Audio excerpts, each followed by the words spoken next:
Ouais les gars, j'ai vu ces derniers temps qu'il y a une propagande un peu sur Kylian Ballon d'Or. Et donc je voulais partager mon avis et dire pourquoi je ne suis pas d'accord avec cette propagande et pourquoi pour moi Kylian Mbappé n'est pas le Ballon d'Or. Et c'est assez simple. C'est pour deux raisons. Je sais pas s'il y en a qui ont regardé la vidéo de l'immigré parisien avec Loguito et il évoquait les deux raisons que je pense aussi. Alors, déjà, euh, il y a trois critères, c'est les performances individuelles, le caractère décisif. Si on parle d'abord des perfs individuels, je comprends que beaucoup d'entre vous veulent qu'il soit Ballon d'Or parce qu'il a été meilleur buteur de la Liga, meilleur buteur de la Coupe du Monde, meilleur buteur de l'histoire de la Coupe du Monde, meilleur buteur de la Ligue des Champions. Et c'est vrai que ça fait énormément pour un CV gagner le Ballon d'Or. Maintenant, moi, qui regarde 90 minutes de chaque match enfin pas chaque match de Mbappé, mais 90 minutes de Kylian, ça n'a rien à voir avec pour moi un mec qui regarde juste les moments où il va marquer. Parce que je pars du principe que, par exemple, le match France-Sénégal, le France-Sénégal, par exemple, je me rappelle Kylian marque. Et je me rappelle, j'avais même fait une story Insta où j'avais mis ce mec, il me choquera toujours parce qu'il est capable d'être nul dans le jeu, ou du moins pas bon, mais marqué quand même. Parce qu'en fait, il a l'instinct du buteur, tu vois, c'est Kylian, il a 27 ans maintenant, donc oui, il a l'instinct du mec qui marque. Maintenant, les gars, c'est pas parce qu'il marque ou qu'il stat qu'il fait forcément un bon match, dans le sens où, dans le jeu, je suis désolé, Kylian, c'est pas tout le temps, hein. Mais genre, par exemple, contre le Sénégal, moi, je disais, dans le jeu, c'était pas un bon match. Avant qu'il marque, moi, j'étais en train de l'insulter. Tu vois ce que je veux dire? Euh, Il y a plein de matchs comme ça. Il y a plein de matchs comme ça où vous parlez des performances individuelles. Où moi, je me dis, non, pour moi, c'est pas des perfs individuels. Il a surtout staté sur ce match-là. Tu vois, c'est pas forcément une très bonne perf individuelle. C'est surtout une perf où il a staté. C'est pas la même chose. C'est une nuance. Il faut vraiment nuancer parce que c'est pas pareil. Donc, par rapport à ça, je ne suis pas spécialement d'accord avec les gens qui parlent des performances individuelles parce qu'ils aiment trop dire, ouais, il a été le meilleur performeur individuel parmi tous les candidats. Non, il a surtout été le meilleur stateur. Et même si on parle des stats en général, Harry Kane est devant parce qu'il marque plus de buts que Kylian en globalité. Donc, même ça, tu peux même pas te dire ça. Tu vois, juste, il est devant en Ligue des Champions avec un but, mais en ayant marqué plus de buts en phase de poule et face à où il y a une absence de match référence, comparé à Harry Kane qui a marqué contre toutes les équipes en phase finale de la Ligue des Champions, c'est-à-dire il a marqué contre l'Atalanta, il a marqué contre le Real, il a marqué contre le PSG. Euh, alors que Kylian, tu vois, par exemple, il a juste marqué contre le Bayern, aller, match retour, vous voyez. Donc, quand on parle de meilleur buteur de LDC, quand tu décortiques, en fait, c'est pas.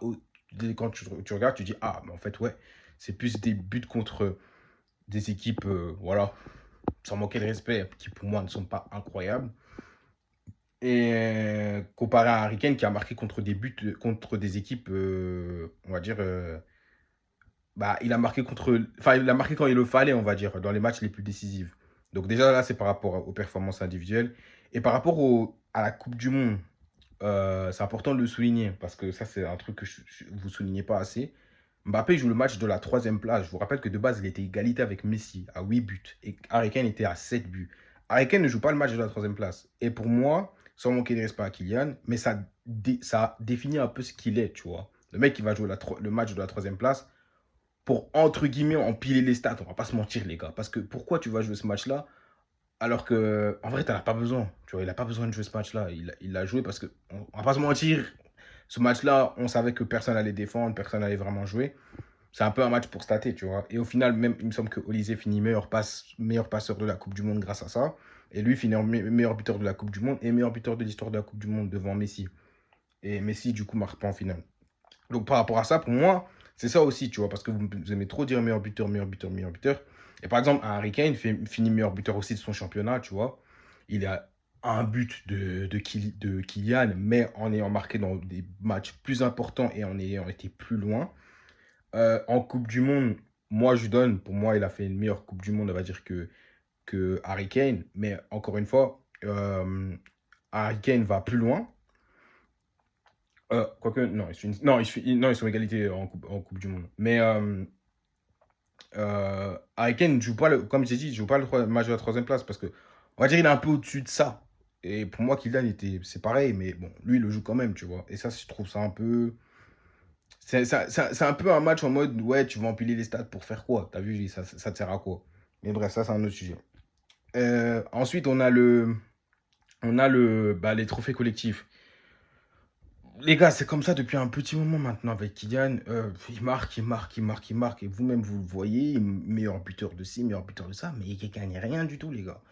Parce que moi, il y a un truc que je comprends pas. Parce que beaucoup de gens ont comparé à Ronaldo 2013, l'année où il gagne le ballon d'or. Déjà, les gars, c'est important de souligner. Vous êtes en train de dire, entre guillemets, qu'on doit arrêter une tradition de 13 ans pour que Kylian gagne le ballon d'or. Moi, je ne suis pas d'accord. Pour moi, on ne devrait pas arrêter une tradition de 13 ans où le ballon d'or a toujours gagné un trophée collectif pour pouvoir le gagner pour Kylian. C'est n'importe quoi. Et en plus, euh, je sais pas, parce que moi, j'étais pas exactement. Moi, j'étais pas là. Enfin, j'étais pas là. J'étais là, mais j'étais petit quand Ronaldo fait son année 2013. Il me semble que c'est, je sais pas combien de buts, combien de GA cette saison. Il me semble qu'il explose de fou cette saison-là. Donc même à la rigueur, tu fais une saison blanche, mais tu fais par exemple genre 80 buts où tu te rapproches du record de Messi. Franchement, moi je t'aurais donné le Ballon d'Or. Mais là, mon gars, c'est une saison euh, sans, on va dire, la Coupe du Monde, une saison que tu as l'habitude de faire en Liga du moins et en Ligue des Champions, je vais pas te donner le Ballon d'Or alors que tu fais saison blanche. Genre, les gars, pour moi, déjà, honnêtement, les gars, genre, on parle, mais pour moi, c'est éliminatoire le fait qu'il gagne aucun trophée, en fait. Genre, pour moi, je sais pas pourquoi on discute en vrai de vrai. Je suis désolé, mais pour moi, on discute parce que c'est Kylian. Genre, en mode, c'est votre chouchou. Genre, vous l'aimez bien et tout. On va pas se mentir, les gars, parce que désolé. Mais à partir du moment où tu respectes pas un critère pour pouvoir gagner le ballon d'or, pourquoi il est dans la conversation? Genre, moi, je capte pas. Genre, il y a un critère, il y a trois critères. T'en as un que tu respectes pas, t'es d'office éliminé. Je vois même pas pourquoi on est là en train de discuter. Genre, il respecte pas un critère parmi les trois. T'es d'office éliminé. Il n'y a même pas besoin d'aller parler. Et les gars vont me parler. Et les gars, là, je parle juste de ça, mais classe et fair play. Ça non plus, c'est pas là. C'est pas. Il le coche pas non plus à 100%. Tu vois, la classe, les gars, il est sorti médiatique avec Arbeola. Ouais, je suis le quatrième attaquant. Il m'a dit, je sais pas quoi. T'as vu les trucs avec Xabi Alonso. Tu vois, le Real, ça a été chaotique cette année. Tu vois, même ça. Enfin, les gars, même ça.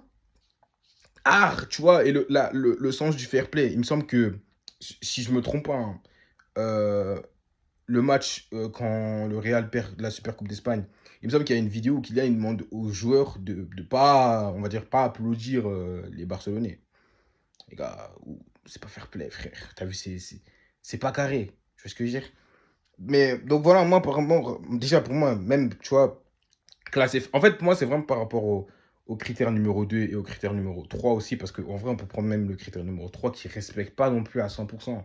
Peut-être à 50%, 60% à la rigueur, je vous le donnerai. Mais il ne le respecte pas à 100%, le troisième critère. Et le deuxième critère, il ne le respecte même pas du tout, puisqu'il a zéro trophée. Donc déjà, je ne sais même pas pourquoi vous êtes en train de parler du bug. Normalement, il est déjà éliminé. Non, désolé, hein. Mais qu'il est déjà éliminé sans même qu'on ait commencé à regarder ses stats. De base, de base. C'est parce que moi, je suis désolé, je suis terre à terre avec vous, les gars. C'est parce que c'est Kylian que vous voulez qu'il soit ballon d'or. C'est tout. Venez, on parle français. N'importe quel autre joueur qui fait saison blanche, il est éliminé d'office et tout le monde le sait. Ça a toujours été comme ça. C'est comme ça depuis 13 ans. Wesh, le dernier à avoir fait ça, c'est Ronaldo. Vous êtes obligé de remonter 13 ans en arrière pour pouvoir me sortir un mec qui a gagné le ballon d'or sans trophée. Pour pouvoir vous dire à quel point c'est de l'hypocrisie, les gars. Vous êtes là hypocrite, faut tirer les termes, les gars. Vous êtes trop hypocrite. Je voulais juste voir le mec ballon d'or. Et moi, je comprends pas parce que comment on nous a parlé du bouc toute sa carrière. Vous êtes là, vous, dans votre tête, pour vous, c'est normal qu'il gagne son premier ballon d'or comme ça. Moi, je suis désolé, à votre place, vraiment, je vous le dis honnêtement, parce que j'en ai même parlé avec des potes allemands et tout. J'étais en mode, les gars, moi, je suis désolé, s'il gagne le ballon d'or comme ça, je serais très déçu. Son premier, je serais très déçu. Genre, il y avait mon zinc hier, je lui ai dit, moi, je suis désolé, s'il prend son premier ballon d'or comme ça, Moi, je serais très déçu du bout. Parce que comment t'es là, tu prends ton ballon d'or, les gars, il a zéro trophée. Il y a une absence de match rêve. Il y a eu plein de trucs avec le Real Madrid, de je sais pas quoi. Contre l'Espagne, les gars, même si il n'est pas le seul à être nul, l'équipe de France entière est nulle, mais il n'a pas été bon non plus, je suis désolé. Frère, t'as vu? En fait, quand il y avait Aja, il y a une absence de match ref. Et en plus, vous ne pouvez pas me sortir un match ref avec le Real Madrid, que ce soit en Ligue des Champions ou même en. Voire même en Liga. Peut-être en Liga, je lui donnerai. Mais en Ligue des Champions, les gars, vous ne pouvez pas me sortir un match ref. Genre, vous ne pouvez pas me sortir un match ref, je suis désolé. Ne me parlez pas du match aller, je sais pas quoi. Il n'y a aucun match ref en Ligue des Champions, les gars. Il n'y a aucun match ref. Les seuls matchs que vous allez sortir, c'est Caira, Olympiakos, Monaco. Ça, il n'y a pas de galère. Mais ça, c'est pas des matchs ref parce que, frère, c'est des équipes qui doivent battre et encore heureux, tu vois. Moi, je disais, franchement. En fait, moi, tu as vu, je comprends pas. Franchement, je suis déçu. Je suis déçu parce que je me dis. Et parce qu'il y a des gens qui ont commencé à tout mélanger, à dire ouais, si t'es français, si t'es français, tu devrais voter pour lui. Moi qui, on va dire, a grandi une majeure partie de ma vie en France, aujourd'hui je suis plus en France, mais genre même en ayant la nationalité française, genre même en étant français, les gars, désolé, mais je préférais largement voter pour Olysée ou pour Dembélé que voter pour Kylian parce que ça a plus de sens. Et parce que Olysée, au vu de sa saison, mérite le ballon d'or. Ou Dembélé mérite le ballon d'or. Kylian, les gars, vous allez me sortir, vous me dites mérite parce que vous voulez le voir ballon d'or. C'est pas pareil. En mode, Dembélé, il a été décisif sur tous les matchs de phase de finale de Ligue des Champions et il a gagné la Ligue des Champions. Olysée a été jusqu'en demi-finale et a perdu contre le PSG. Match aller, il fait un match de fou. Il bat Kylian en plus. Et même s'il ne marque pas la Coupe du Monde, il finit meilleur passeur de la Coupe du Monde. Et il me semble, égalisé le record de passes décisives de Messi. Donc, à la rigueur, même si vous voulez voter français, les gars, bah, venez qu'on vote Dembélé ou Olysée. Pourquoi on doit voter? Moi, je comprends pas pourquoi on doit voter Kylian. Pourquoi c'est Kylian qu'on doit voter? Genre, c'est quoi la raison? Genre, les gars, les seuls trucs que vous allez toujours nous sortir, c'est meilleur buteur de ci, meilleur buteur de ça. Alors que quand on va le décortiquer, on se rend compte que, bah, en final, c'est pas si. Je dirais pas, c'est pas dingue, parce que c'est quand même très fort, faut le dire. C'est très fort ce qu'il fait et il n'y a pas de galère. Mais ça se finit toujours de la même manière. C'est meilleur buteur de ci, meilleur buteur de ça, meilleur buteur de ça, sans trophée à la fin. C'est toujours comme ça. Tu vois, et c'est dommage, c'est dommage. Ça me rend triste parce que, enfin, triste, c'est un grand mot, mais genre, ça me désole d'entendre des gens parler de lui comme je sais pas quoi. Et genre, il y a une absence de match ref, frère. Il y a une absence de match ref, il faut le dire. Donc voilà, juste ça par rapport à Kylian. En tout cas, moi j'espère, voilà, cette année il se concentre. Il se dit, ouais, ok, je vais jouer, je vais faire tout pour pouvoir gagner mon premier ballon d'or. Mais pour moi, son premier ballon d'or, ça doit être avec sa première LDC. Ou genre, à la rigueur, s'il avait gagné la Coupe du Monde, tu vois. Ou à la rigueur, je sais pas, un autre truc. Mais ou voilà, l'Euro, par exemple, l'Euro 2028. Tu vois, pas année blanche, wesh. Les gars, ballon d'or, année blanche. Non, c'est trop, frère. En plus, en ayant une absence de match ref, les gars, faut dire les termes, il n'y a pas de match ref. Il n'a pas de match ref avec le Real, surtout en Ligue des Champions. Il n'a pas de match ref, les gars, faut dire les termes. Genre, je suis désolé, hein. Franchement, c'est décevant de voir. En fait, t'as vu, moi, je veux bien vous propagander quelqu'un, mais propagander quelqu'un, pas parce que un influenceur vous a dit de propagander le book. Ça, c'est trop facile, tu vois. Propagander le book parce que vous savez qu'il peut gagner et il mérite de gagner. C'est pas juste qu'il peut gagner, non, c'est aussi il mérite. Moi, je suis disais, mais Kylian ne mérite pas de gagner le ballon d'or. À la rigueur, il est candidat, et ça, il n'y a pas de galère. Moi, je lui donne le fait qu'il est candidat. Il y en a qui abusent sur le fait que, ouais, il n'est pas candidat. Non, il est candidat. Il est clairement candidat. Mais pour moi, il ne doit pas gagner, frère. Je suis désolé, top 5, si tu veux, top 3, il n'y a pas de galère. Gagner, non, je te donnerai jamais le ballon d'or. On fait saison blanche, frère. Faut pas abuser du bail. Faut pas abuser du bail, les gars, vraiment.